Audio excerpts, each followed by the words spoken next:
President Joe Biden is not planning to answer a further Russian invasion of Ukraine by sending combat troops. But he could pursue a range of less dramatic yet still risky military options, including supporting a post-invasion Ukrainian resistance. The rationale for not directly joining a Russia-Ukraine war is simple.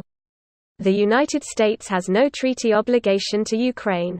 And war with Russia would be an enormous gamble, given its potential for expanding in Europe, destabilizing the region, and escalating to the frightening point of risking a nuclear exchange. Doing too little has its risks, too. It might suggest an acquiescence to future Russian moves against other countries in Eastern Europe, such as the Baltic states of Estonia, Latvia and Lithuania. Although as NATO members those three have security assurances from the United States and the rest of the alliance. Secretary of State Antony Blinken, who is in Europe this week to speak with officials in Ukraine, consult NATO allies and then meet Friday with his Russian counterpart, has asserted an unshakable U.S. commitment to Ukraine's sovereignty and territorial integrity. But he has not publicly defined the limits of that commitment. How far, then, might the United States and its allies go to help Ukraine defend itself if the buildup of Russian forces along Ukraine's borders leads to an invasion? Going to war against Russia in Ukraine could tie up U.S.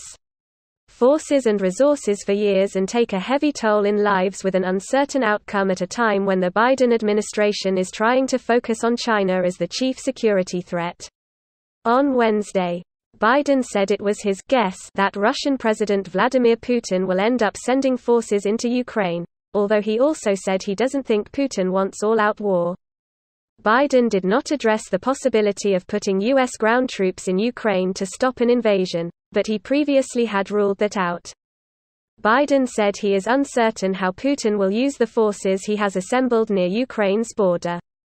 But the United States and NATO have rejected what Moscow calls its main demand, a guarantee that the Western alliance will not expand further eastward.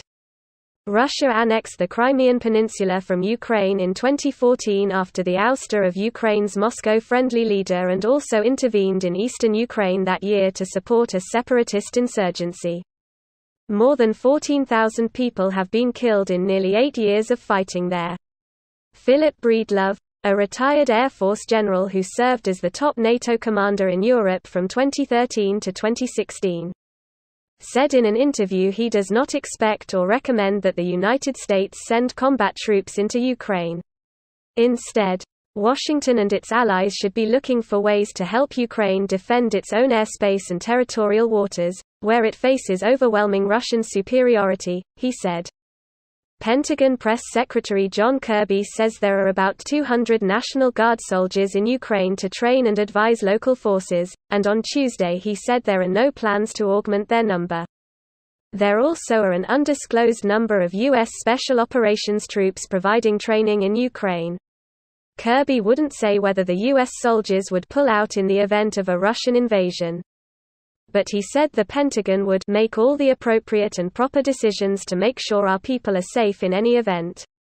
The administration said Wednesday it is providing a further $200 million in defensive military aid to Ukraine. Since 2014, the United States has provided Ukraine with about $2.5 billion in defense assistance, including anti-tank missiles and radars.